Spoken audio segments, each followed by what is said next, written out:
Businesses will save £150 million a year once pointless EU form-filling demands are dropped. Kemi Badenoch is giving businesses a £150 million a year Brexit boost by slashing leftover European red tape. The Business Secretary will cut another 500 rules imposed on the UK by Brussels by the end of the year. Ms Badenoch will also announce industry watchdogs such as Ofwat will also be told they must put growth at the heart of their work.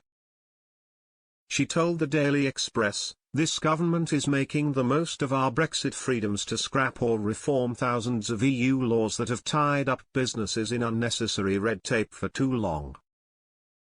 I'm committed to reducing the regulatory burden on companies, which in turn will help create more jobs and grow the UK economy." In an announcement on Thursday, Ms Badenoch will set out plans to take businesses employing up to 500 workers out of costly bureaucracy such as reporting on non-financial performance.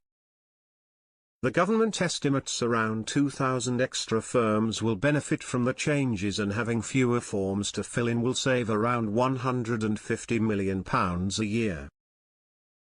It follows on from work to scrap or reform thousands of EU regulations since Britain left the bloc.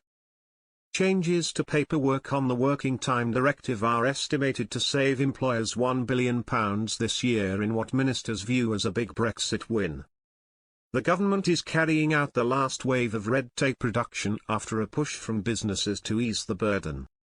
Small firms particularly struggle to afford legal and accounting teams to deal with the paperwork around reporting and auditing requirements.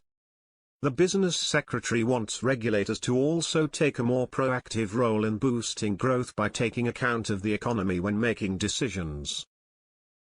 It follows an initial decision by the Competition and Markets Authority to block the biggest tech deal in history when Microsoft was attempting to buy Activision Blizzard, the maker of games including Call of Duty and World of Warcraft. The deal was revised and later cleared by the regulator. Regulators will not be asked to put the economy over other issues, such as water pollution in the case of Ofwat, but instead the issues should go hand in hand. Matthew Lesh, Director of Public Policy and Communications at the Institute of Economic Affairs, said the reforms show the significant economic impact that seemingly small regulatory reforms can have. He added, "Boris Johnson's Brexit deal allowed Britain to chart its own course. However, the mere ability to self-govern does not guarantee effective governance. It is the manner in which that power is wielded that determines success or failure."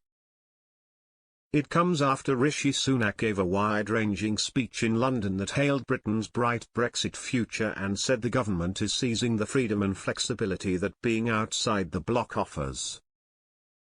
The Prime Minister said the EU's default approach was top-down, precautionary regulation, but the UK can now be more agile, encouraging innovation in everything from financial services to agriculture, from healthcare to house building. He added, "We've always been an open, trading, maritime nation, and Brexit has given us the opportunity to trade even more. And we invent, discover, and produce new products and services that the world wants to buy. From aircraft wings in Filton, to financial services in Glasgow, to incredible cultural exports like film, music, and TV, or sports like the Premier League. Everywhere from rural Kenya to the cityscapes of South Korea, people stay up all times of day and night to watch their favorite British team.